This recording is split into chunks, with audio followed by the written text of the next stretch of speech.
کہ رمضان کے بعد آپ صلی اللہ علیہ وسلم اگر کسی مہینے میں روزہ زیادہ تعداد میں رکھتے تھے تو وہ شعبان کا مہینہ ہے. کہیں ایسا نہ ہو کہ ہم اس کی زد میں آئیں اور پھر ہم اللہ تعالیٰ کے یہاں ناکارہ اور اسی طرح سے جہنم تک لے جانے والا کوئی عمل، کوئی راستہ، کوئی طریقہ ایسا نہیں ہے جس سے میں نے تمہیں آگاہ نہ کیا. اهدنا الصراط المستقیم.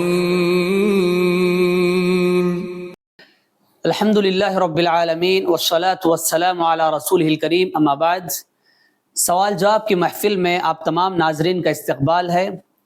آج کے محفل کا سوال ہے کہ شیخ محترم، ابھی شعبان کا مہینہ چل رہا ہے، اس مہینے کو لے کر عوام میں کافی ساری بدعتیں ہیں. خصوصاً 15ویں شعبان کو مختلف قسم کے پکوان بنائے جاتے ہیں، کافی ساری عبادتیں اور نمازیں پڑھی جاتی ہیں. تو کیا یہ ساری چیزیں احادیث سے ثابت ہیں؟ اس بارے میں ہمارے ناظرین کو بتائیں. بسم اللہ الرحمن الرحیم. الحمد للہ رب العالمین والصلاة والسلام علی رسولہ الکریم، اما بعد. محترم ناظرین، امت مسلمہ کی یہ بڑی سعادت مندی اور خوشبختی تھی کہ ہمیں اللہ کے رسول صلی اللہ علیہ وسلم جیسا نبی، رسول، اسوہ، نمونہ اور گائیڈ ملا، جس نے امت کو ہر چھوٹی بڑی چیز کی طرف رہنمائی کی. آپ صلی اللہ علیہ وسلم نے فرمایا، جنت تک جانے والا کوئی عمل، کوئی راستہ، کوئی چیز ایسی نہیں ہے جس کی طرف میں نے تمہاری رہنمائی نہ کی ہو، اور اسی طرح سے جہنم تک لے جانے والا کوئی عمل، کوئی راستہ، کوئی طریقہ ایسا نہیں ہے جس سے میں نے تمہیں آگاہ نہ کیا ہو. اللہ کے رسول صلی اللہ علیہ وسلم نے امت کو ایک دین پر، مکمل دین پر چھوڑا. اس کی ہر چیز واضح تھی، اور اللہ کے رسول صلی اللہ علیہ وسلم اپنی امت کو بدعات اور خرافات سے ہمیشہ روکتے تھے. جمعہ کے خطبات میں آپ صلی اللہ علیہ وسلم ہر جمعہ میں یہ بات کہتے تھے، کل محدثۃ بدعہ وکل بدعۃ ضلالہ وکل ضلالۃ فی النار. لوگو، دین میں گھڑی جانے والی ہر نئی چیز بدعت ہے، اور ہر بدعت گمراہی ہے، اور ہر گمراہی جہنم تک لے جانے والی ہے.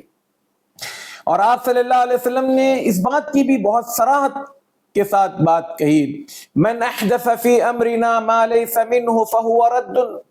جس بندے نے بھی کوئی نئی چیز کو گڑھا جو ہم نے نہیں کی یا اللہ کے رسول صلی اللہ علیہ وسلم سے ثابت نہیں ہے، آپ صلی اللہ علیہ وسلم کے صحابہ کے زمانے میں صحابہ نے نہیں کی ہے، اگر کوئی بندہ یہ چیز کو کرتا ہے یا اپناتا ہے، فَهُوَ رَدٌّ، وہ اس کے منہ پر دے مار دی جائے گی. اسی طرح اللہ کے رسول صلی اللہ علیہ وسلم نے فرمایا، مَنْ عَمِلَ عَمَلًا لَيْسَ عَلَيْهِ أَمْرُنَا فَهُوَ رَدٌّ. کوئی بندہ ایسا عمل کرے جو ہم نے نہیں کیا، دین کے نام پر، شریعت کے نام پر، عبادت کے نام پر، اللہ کے رسول صلی اللہ علیہ وسلم سے جو چیز ثابت نہیں ہے وہ کبھی بھی دین نہیں ہو سکتی. لیکن امت مسلمہ کی بدقسمتی یہ ہے کہ اتنا اچھا اسوہ، نمونہ اور ہر چیز ہمارے پاس موجود ہونے کے باوجود امت نے خرافات اور بدعات کو اس قدر بڑی تعداد میں، بڑی مقدار میں اپنایا ہے کہ اب سنتیں خال خال نظر آتی ہیں، اور بدعتوں کا اس قدر زور و شور کے ساتھ لوگ اس پر عمل پیرا ہوتے ہیں کہ جس کی کوئی حد و حساب نہیں ہے. ایسی بہت ساری باتیں ہم نے رجب کے مہینے میں بھی کی تھی. ایک بات یاد رکھیں، شیطان کے نزدیک، سلف کہا کرتے تھے کہ شیطان کے نزدیک بدعت زیادہ محبوب ہے، زیادہ پسندیدہ ہے بنسبت گناہ کے، کیونکہ گناہ کرنے والے انسان کو یہ شعور ہوتا ہے کہ میں گناہ کر رہا ہوں، میں غلط کر رہا ہوں، میں صحیح نہیں کر رہا ہوں، اور یہ یقین یا امید ہوتی ہے کہ آج نہیں تو کل کل نہیں تو پرسوں وہ اس سے توبہ کر لے گا، مغفرت مانگ لے گا اور اس سے اپنے آپ کو بچا لے گا۔ لیکن بدعت ایک ایسی چیز ہے جو بندہ دین کے نام پر، عبادت کے نام پر، شریعت کے نام پر کرتا ہے، تو لہٰذا کبھی اس کو توبہ کی توفیق نہیں ہوتی۔ اس لیے بدعت شیطان کے نزدیک گناہ کے مقابلے میں زیادہ پسندیدہ ہے، کیونکہ شیطان چاہتا ہے کہ بندہ کبھی توبہ اور استغفار نہ کرے۔ ان من جملہ چیزوں میں سے ایک چیز 15ویں شعبان کی رات اور اس کے بعد کے دن کا روزہ ہے۔ اللہ کے رسول صلی اللہ علیہ وسلم کے بارے میں یہ چیز ثابت ہے کہ رمضان کے بعد آپ صلی اللہ علیہ وسلم اگر کسی مہینے میں روزہ زیادہ تعداد میں رکھتے تھے تو وہ شعبان کا مہینہ ہے۔ اس کے علاوہ اس مہینے کی فضیلت میں کوئی اور چیز ہمارے پاس نہیں ہے۔ خاص کر 15ویں شعبان سے متعلق جتنی احادیث وہاں پر پائی جاتی ہیں، چاہے اس کے اعمال کی تفصیلات کے مطابق ہو، چاہے اس کی رات کی فضیلت سے متعلق ہو، تقریباً چیزیں موضوع، من گھڑت اور بے بنیاد ہیں، جس کی کوئی اصل نہیں ہے۔ 15ویں شعبان کے بارے میں لوگوں نے نہ جانے کیا کچھ چیزیں گڑھ لیا ہے۔ اس رات کئی قسم کی نمازیں پڑھی جاتی ہیں، کئی قسم کے عبادتیں کی جاتی ہے، اور لوگوں کو جمع کر کر وعظ و نصیحت کے نام پر بلا کر موضوع اور من گھڑت حدیثیں بیان کی جاتی ہیں۔ ایک بات یاد رکھیں، اللہ کے رسول صلی اللہ علیہ وسلم فرماتے ہیں من کذب علی متعمدا فلیتبوأ مقعدہ من النار، جو بندہ جان بوجھ کر بلا تحقیق کے کوئی بات میری طرف منسوب کر دے، جھوٹی بات میری طرف منسوب کر دے، چاہے اس کا جذبہ کتنا ہی اچھا کیوں نہ ہو، اس کی نیت کتنی ہی اچھی کیوں نہ ہو، اللہ کے رسول صلی اللہ علیہ وسلم فرماتے ہیں فَلْيَتَبَوَّعْ مَقْعَدَهُ مِنَ النَّارِ، وہ اپنے آپ کو جہنم کا ٹھکانہ خود ہی بنا لے، وہ خود اپنے بارے میں یہ فیصلہ کر لے کہ وہ اپنی جہنم خود خرید رہا ہے یا خود بنا رہا ہے۔ 15ویں شعبان کے حوالے سے لوگوں کے درمیان میں یہ بھی ایک وہم، یہ غلط فہمی اور یہ بدعت ہے کہ روحیں آتی ہیں، اس دن نہ جانے حلوہ پوری بنائی جاتی ہے، مسور کی دال بنائی جاتی ہے، یہ کی جاتی، ایسی فالتو اور واہیات قسم کی چیزیں کی جاتی ہیں جو اللہ کے رسول صلی اللہ علیہ وسلم سے ثابت نہیں ہے۔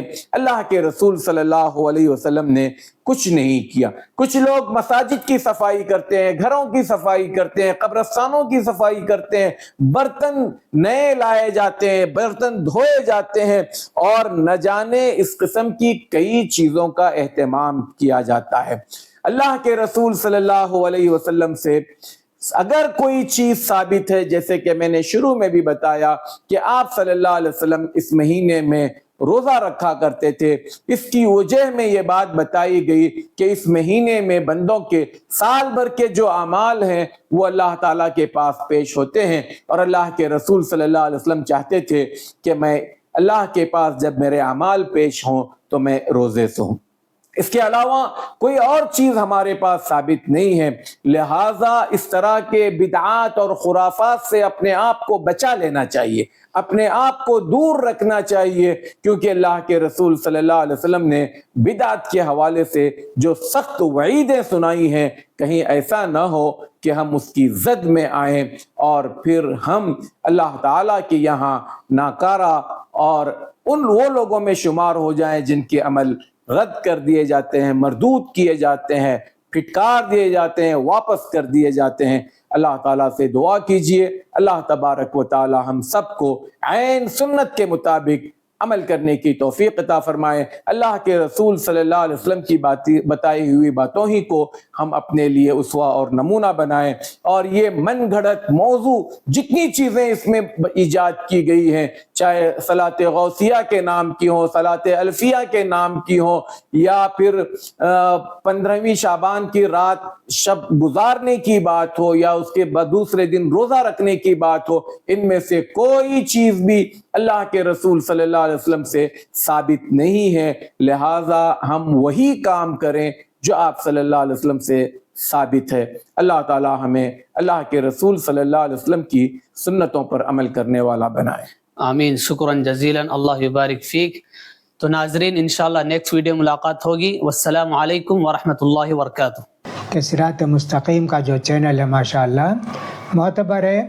میں نے بھی اس کی کئی کلپ سنی، بہت دلائل دیتے ہیں، بہت تفصیل کے ساتھ مسئلے کی وضاحت کرتے ہیں، اس لیے مجھے یہ چینل پسند آیا. میں آپ سے بھی ریکمینڈ کروں گا، سفارش کروں گا کہ آپ بھی اس چینل سے فائدہ اٹھائیے. اللہ تعالیٰ آپ کو جزائے خیر دے.